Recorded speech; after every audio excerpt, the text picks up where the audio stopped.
This is Unfiltered and Elevated. I am Carlos Barragan, and my guest is Michael Holcomb. Today, I'm honored to sit across from a visionary who's not just transforming landscapes with real estate, but enriching entire communities with a deep-seated passion for growth and development. You've redefined what it means to be a leader in the challenging yet rewarding field. Your work goes beyond the conventional. It's about unlocking true value with creative repositioning, strategic leasing strategies, and adept property management. This passion to innovate and elevate is what truly sets you apart. But what's even more remarkable is your unwavering commitment to the community. Your efforts have not only earned you the title Power Broker of 3 area counties, but also secured a place for you on several Napa Valley boards and commissions, reflecting a profound impact that stretches well beyond the boardroom. Your dedication is further highlighted by the prestigious Certified Commercial Investment Manager designation, a testament to your advanced expertise and a portfolio that exemplifies excellence in financial and market analysis. At your core, you're a Napa native, a family man who, alongside your wife Claire and your 4 children, continue to weave your legacy into the fabric of the valley. Your journey is a testament to dedication, insight, and an unwavering desire to leave a lasting impact. Welcome, Michael. It's a real honor to dive into your story and share your powerful insights with our listeners today. Can you share with us how you got started in real estate and what vision drove you? I think I always wanted to be in some kind of a business, entrepreneurial. My father and mom really wanted to have me be an educator. My older sister and brother were educators, and they just felt that was a really good place for me and a good job, a good opportunity. And I just never fit that well. And my dad's an entrepreneur, so I think I got a lot of that inspiration from him. So when I went to college, I knew I was going to go into either a business degree. So I ended up landing on economics at UC Irvine. And so I started just understanding what economics was, the movement of money through the systems. And so afterwards, got out of college and figured out what do you do? During that time, there was a lot of construction going on. People were doing spec homes and real estate market at that time was really booming. So I thought I was actually doing construction. And when I was doing construction, I remember really clearly, I was thinking maybe one day I'll be a superintendent. Maybe I'll learn what I was doing. But I was very unskilled at that time, even though I had a college education. So I remember I was digging a ditch on the side of a house when the realtor came up to go meet with the general contractor that I was working for to sell the house. And so the contractor hands me the contract, the real estate listing agreement, and said, hey, I know you know how to read and write. Go review this for me and tell me if it makes sense. So I'm looking at this thing, and he was dressed nice, was driving a 740 BMW, seemed like he was having a good time. And I'm looking at this thing, and I look at 6% of the value of the house we were trying to sell for was $875,000. So I did a little quick math and thought I could dig a ditch for the rest of the year, and this guy sells the house, and he makes more than I do the whole year. So I thought maybe I should get into real estate. It seemed like a really fun, interesting thing. I had been in construction and millwork for a couple years previously and just thought it married really well with my economics degree. And then so I knew at that point I was going to get my real estate license, and I had told them that. Then I was actually living with my mom and dad at that time. I was probably 21, 22 years old. And basically there was, at that time, again, this was pre-recession. This was when real estate was just booming. There was 350 residential real estate agents and doing business in Napa. But there was probably 7 or 8 that was doing commercial. And talking to my dad was I like my chances on volume and opportunity in the field of commercial real estate. Didn't even really know exactly what it was. But then I interviewed for Coldwell Banker Commercial at that time. They gave me a shot, and that's how it started. Wow, that's interesting. From digging ditches to real estate, what a transformation. I remember, I feel like that was the same thing. When I was working in the field, I was like, wait a minute. I shouldn't be here using a hammer and hitting nails in the wall. I should be out getting business, signing contracts, hiring people, and growing the company. So I can relate a lot to you in that aspect. What is one belief or behavior that has positively impacted your life? I think working hard. I think that there's really no secret, in my opinion, to being successful. I think it just takes a lot of hard work, a lot of dedication, and just putting in the time over time.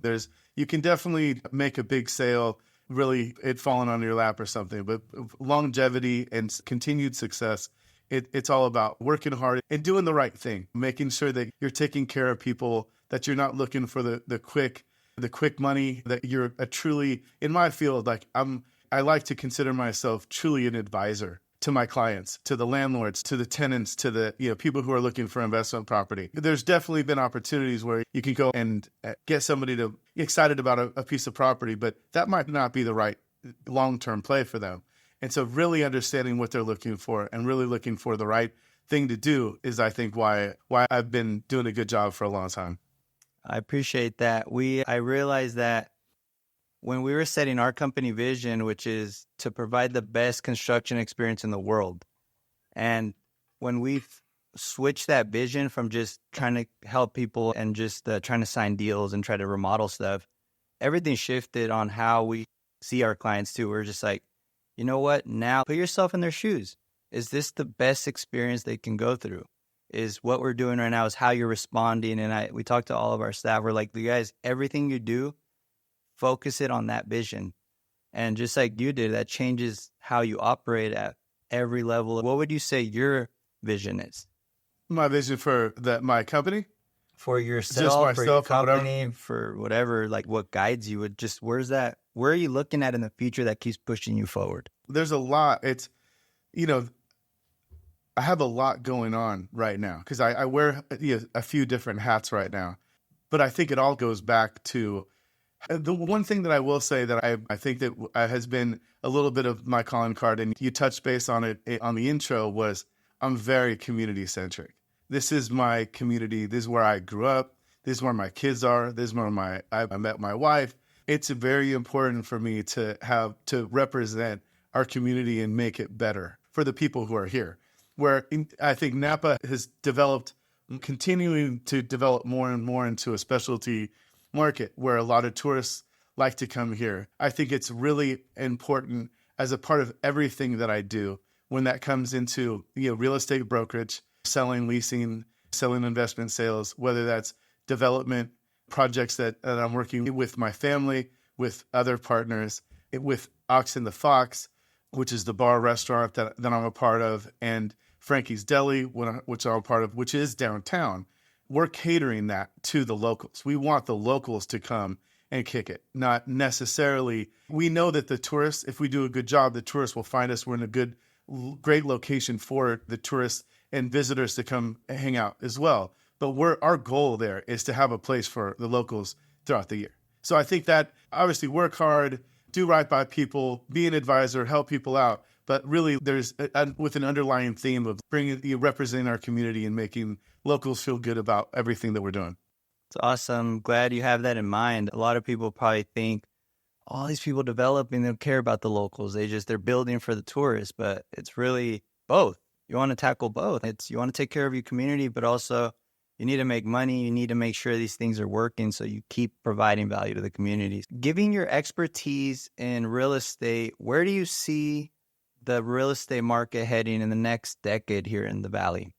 Yeah, Napa's always been very well positioned because it's a supply. Real estate fundamentally is a supply and demand situation. And Napa is a small community. And there's just there's not enough houses. There's not enough office space and good retail space, restaurants, all of that. As our community continues to grow, we're blessed by that we have an ag preserve that kind of creates a barrier for our growth.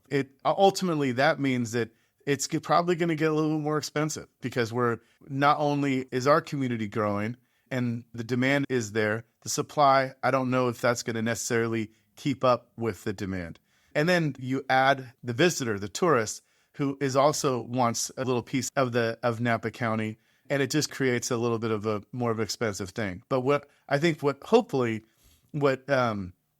the city can do is create more development opportunities where it makes sense. Where in the downtown, where you have all of these public transportation, police, fire, you've got the grid that's already established. Instead of necessarily sprawling out further, which you really can't because of the ag preserve anyway, you look for opportunities within the city limits where you can have a little bit more growth, more apartments, condos, things like that. Yeah, I agree with you. I'm just seeing the new hotels going up and all these developments. There's so much potential downtown still to be unfolded and opened up to developers to come in and lift that city up, because the Archer Hotel, it makes it a hub for people to just come and eat and enjoy a nice place to go hang out, go have a drink at the top. Yeah. And all the other buildings around town too, all the restaurants in the front of the river there. I think you guys are part. We do the leasing. You guys do the leasing in front of the riverfront. So all those spaces are just places for locals and everyone to go and eat and enjoy themselves. Most leaders that I know have a mentor or someone they look up to for multiple different areas of their life. Who is someone you look up to, and who's a mentor that you can say, I follow this person, I like their values, and they've guided me a lot in my ways of operating? I have actually definitely gotten inspiration from different people in different areas. And I'm a sponge to that. I love learning from different people. And maybe I would say that it's probably not one specific person, because I've taken a little bit from a lot of different people and created my own style and how I do things. And I try to take whatever I can, and that's good. There's no question that my dad has been a big inspirational piece, because he really changed my mindset. When he got involved with me in real estate, I was doing the sales and leasing, but I wasn't really looking at things as an owner. And so when I got my dad into now investing in real estate, he was leaning on me to act on his best interest and learn what I was doing, because he didn't really have a real commercial background, but he was just really smart at a lot of different things in business, good at business acumen. He changed my mindset of looking at things as a broker working for a client to I was actually able to, without owning a piece of real estate, put on a landlord hat and really see what it looks like. So him changing that vision for me was probably one of the bigger things that has happened in my career, because now I'm doing bigger projects, and now I look at almost every piece of real estate with actually ownership glasses on, which is crazy. And at a really early age. I'm 43 now. We've been doing this for probably 15 years. Mid-30s, I'm looking at stuff that with that kind of vision. But in real estate, Jim Henry, who's been retired for a while, which is actually really nice to actually see a real estate broker retire, because it almost felt like you never saw somebody. They just worked forever and ever because you can. But it was just but he really took me under his wing and really saw that experience of that senior-junior relationship where he had contacts. And I started as a tenant rep, then working for landlords, then doing investment sales. So I touched it. I did it all. My first couple of years was working with dance studios and tattoo places, what are hard assignments. So I think being very complete that way. When I then got into more development, I working with Jim and then Gary Van Dam, they were working with a lot of the developers, the Todd Zapolskis of the world, the Joe Rossis of the world, the DeSimones of the world, Altamira, really from an entitlement standpoint. You had Mark Grossi, like all of these people who've done really well. Jeff Doran was another one who we've actually traded a lot of properties, seeing what Harry Price was doing with the River Inn and everything. So being able to represent their interests, but seeing what they were doing, seeing what it was taking for them to build the riverfront, to build Napa Square, to build the town center. All of that was really for me to be able to be there as an agent, but also be able to see what they're going through and see what they need and don't need. I got a lot of inspiration from a lot of what they were doing as well. What I'm hearing you say is your dad's a huge influence in your life, and he's put you in a position to move this generation forward and be involved in all these spaces, and you've been helping him also. So it's like a support system. Can you give our listeners a little background on who your dad is and just tell us how he started? So my dad's from Ohio. He was born and raised there, went into the military, and then came out to California during that, and then met my mother, who immigrated here from Mexico. They got together and then decided to move out of Los Angeles and move up to Napa. And then he was working in kind of the automotive aftermarkets part. So he was working in radiators distribution. And he found a little niche and really developed a way of, as a pioneer, to be able to get a lot of radiators, buy a lot of radiators, and then bring them to a warehouse and then distribute them to smaller body shops. And then bring that purchasing power of buying in bulk and passing it on to the end user of the body shop. And so his business was called Radiator Express, and it was based out of Benicia. And so that's really what he was. He was always a automotive aftermarkets parts person, and even got into tooling as well. But he was just he has really good business acumen. I'll do that. He was always dabbling in different things. But I think with my kind of knowledge and commitment to real estate, and then married with his kind of excitement, and he still has a real kind of get it done attitude. If he's going to do something, he's going to do it, 100%. All of a sudden, now he's got this platform of real estate that I know I've been working so hard at that time. And, knowing who's moving where, what's going on there, this development's happening here, and that'll affect what's going on next to it. Just understanding what the market's doing. We were able to just really, get really, bullish on the downtown, on unreinforced masonry buildings, great located buildings, the city-owned buildings that there's a lot of people that just didn't really want to take on a lot of these projects. And I think we had this great formula of being able to understand what tenants are looking for, looking at, make a building look really good, and not cheap out and just get it fixed, but actually take it to another level to where there's a public benefit of this beautiful building shining back out. Older buildings that have different stories has always been cool too. So I think that for that part, that's what he got excited doing. And we were doing that together. And it was very symbiotic. I got to learn how to do it from him, but then I took a lot of the knowledge that I had in the market to be able to help him do what he needed to do as well. So it was really great. And I know in most companies that are extremely successful, there's one power visionary and one just get shit done guy. Who would you say is who out of you both?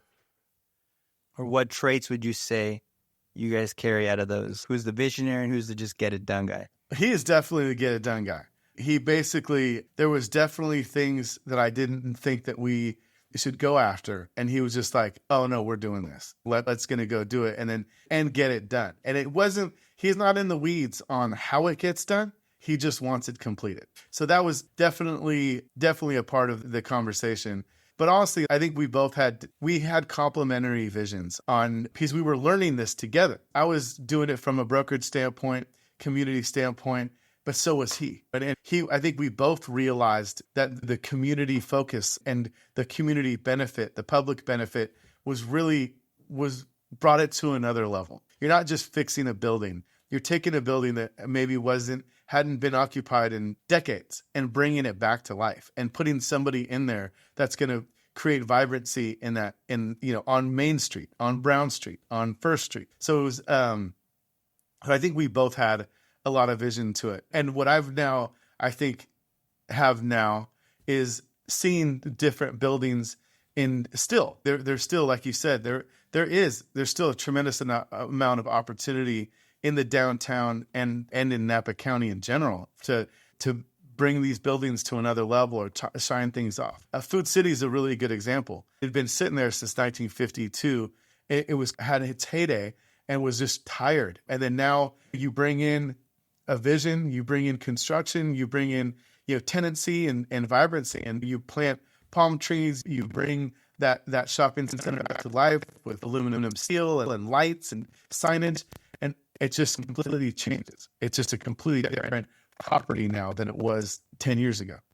What it seems like is that you guys love seeing a project come to fruition and just transforming spaces, and it's so fulfilling. Just like for us, having a fresh, clean slate, working up some plans, and then at the end of the day, seeing the final thing go in, and you're just like, wow, this idea, this vision just is right there. Yeah, you don't have to look too far. I'm actually sitting in this room with you right now, and this space is beautiful. What you've created here, and the way that it feels, it's the colors, the design, it's clean, and like it. I think you can do that you can do that in your house on a bathroom remodel. You can do it so many different ways. And what we like is that because I've been doing commercial real estate for 20 years now, I just that it's just like where I working with a bunch of tenants, knowing a lot of restaurateurs, knowing who's moving around and who would be good to come into the neighborhood. It just has become a little bit more of our canvas to be able to go find commercial properties to move over. What's a common misconception people have about you, and how do you feel about that? I don't know if it's a misconception, but it's definitely something that people say is that I'm busy. That I know you're busy. And the truth is I am busy. Like I've got a lot of stuff going on, but I also, with the team that I have and the people that work with me, we're able to get a lot done. Me being busy is I think probably pretty accurate. And I try really hard to respond to all inquiries and calls and things like that. And I've tried to change my business so that when people do call, hey, maybe it doesn't go to me, it goes to my right-hand gal, Kayla, to make sure that somebody's answering the phone and doing what they can. But that's definitely been one thing that I've been trying to balance, trying to do that for sure. Yeah, I hear so many people say I'm busy. What have you been up to? Just super busy. And a lot of the time, people are super busy but don't achieve much.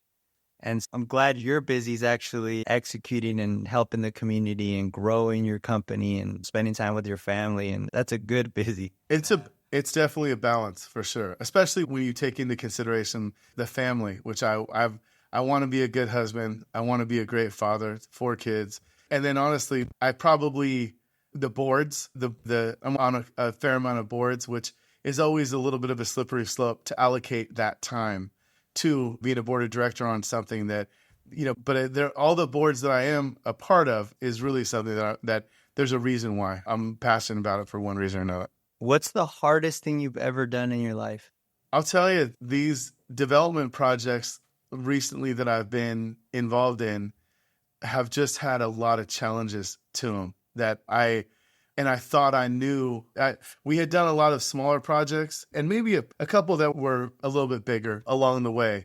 These two, the West End development and Food City development, they were just bigger projects. And during the pandemic, they were just, and they're all doing right now. And it feels I'm in a better place with every bit of it now. But jumping out and really going very into uncharted territory. When we did the West End development, Jim Keller and I, and my dad is involved in there too, but Jim Keller and I have been really like the champions of trying to get it going. We took the building down and actually didn't have any tenant leases signed when the pandemic hit. And so you're sitting on basically a 25,000 square foot property that you're in the middle of adding another, call it 6,000 square feet to, and then the pandemic hits and you got nobody. And we thought we had conversations with different tenants at that time, but who's going to show back up? What's it gonna look like? Are they gonna renegotiate? Is this thing gonna work? Is this gonna bury me right now? Is this like toast? And then Food City also going through the pandemic and starting with one partnership and then going to another partnership. It was just a lot to understand. I don't have endless amounts of resources here. It was a scary place, but just had to just get through it and just keep, and was blessed really by the Napa market. The tenants showed up. We got a contractor partner with Joe Rossi on Food City, and then all of a sudden things started happening. And then with Jim on West End, at Napa and all of these more out of the, and so San Francisco had this effect where it was like leaving this urban markets and going to these. Tahoe started popping, Sacramento started popping, Napa started popping because people were trying to get out of the city. So all of a sudden, the price points and the energy of things actually improved. And even though our construction costs went a lot higher than would pro forma, so did our actual rent, which was just did not, you couldn't really forecast that, but just grinded through and worked through it, and, developed quality projects, and people occupied them, and now it looks and feels better. And now you can see it. You're like, oh, wow, you did that. And oh my gosh. But you don't realize like what it takes to go through, to get there. There was definitely a lot of scary times along the way where you just had to just keep working hard, keep doing the right stuff.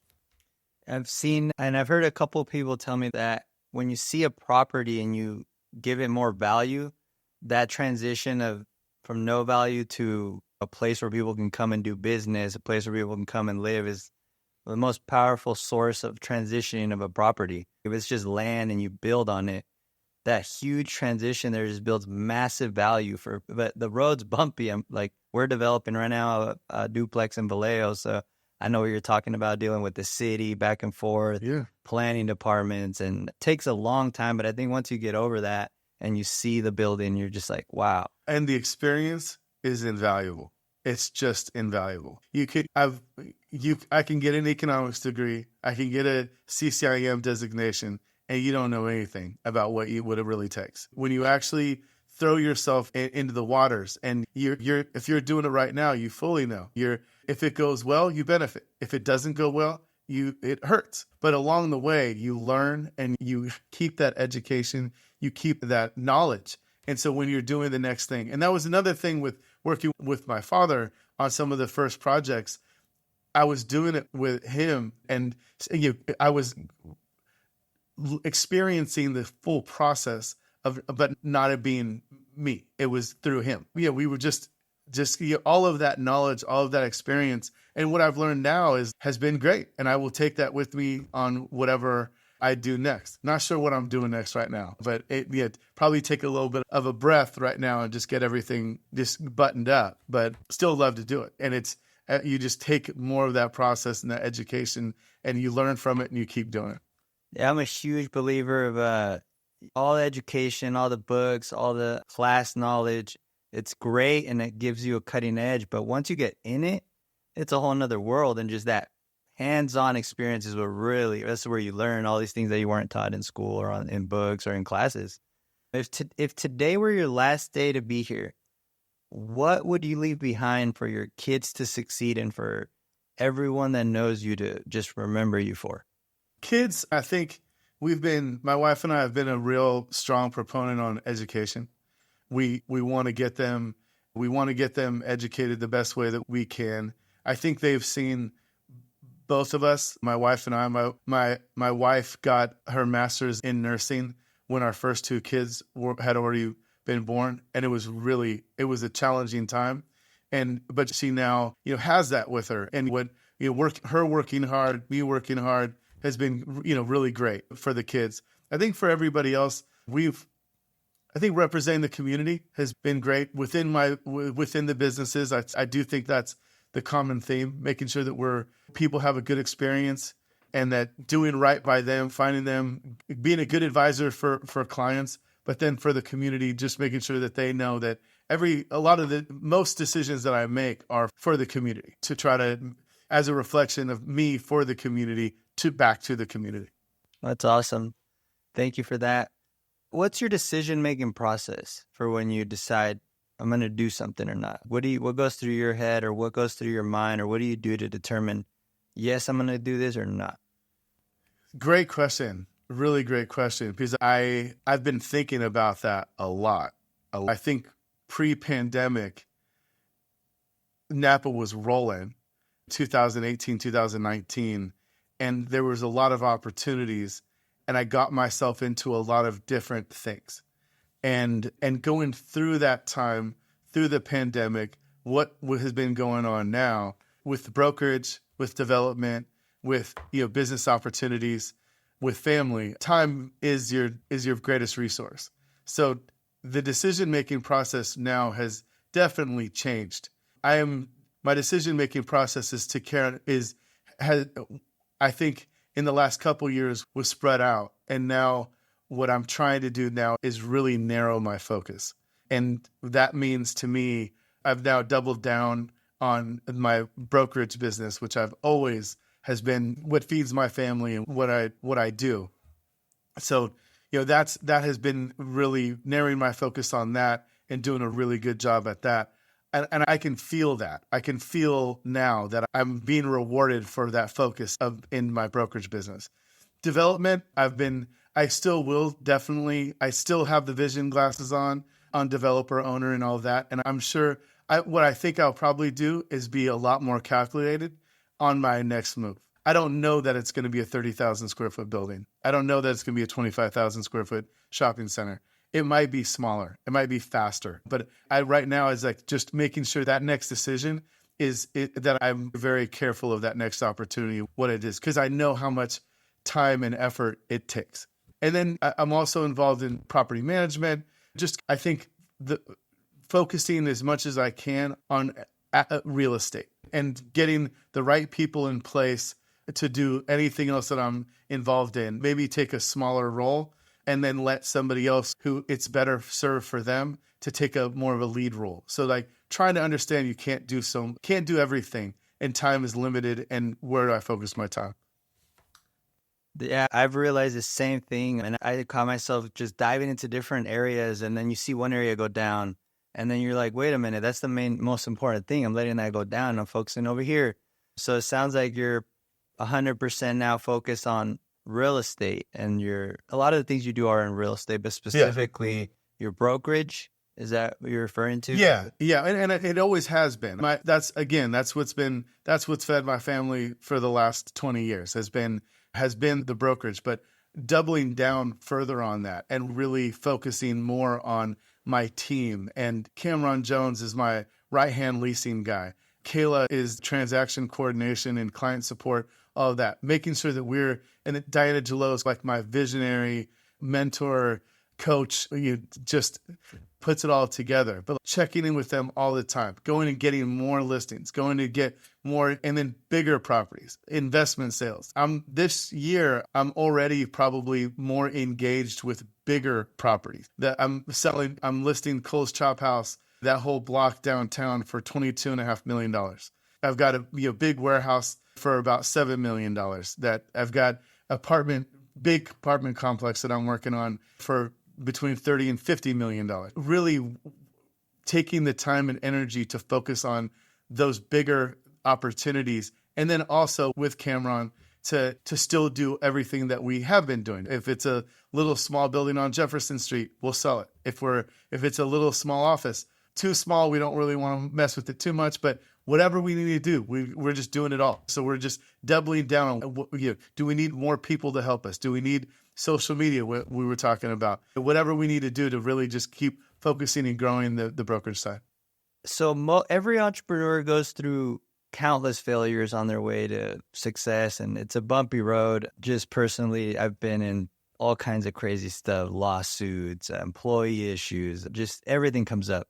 What is one failure you've had that you learned a really big lesson that you've just really changed the way you do things? Failure is inevitable. But it also, I think, to me, the definition of failure to me is more of how do you continue to evolve, right? Like failure's like so permanent, where I think, we basically, Chuck Meyer, who owns Napa Palisades, and I basically took on a deli, the bar deli business pre-pandemic. And so the day that we got our ability to sell sandwiches was the same Thursday that shelter in place happened. So here we are, yay, we can sell sandwiches. Everybody get in their house. They're not gonna, and stay there for a long time. So that was, you could see that as potentially a failure, that we bought this business, that we're grinding, we're trying to do it out. But what I've learned is it's more of the pivot. What do we now do next? So selling sandwiches, had to bring it out to the front door and sell sandwiches out the front door because you couldn't have people in.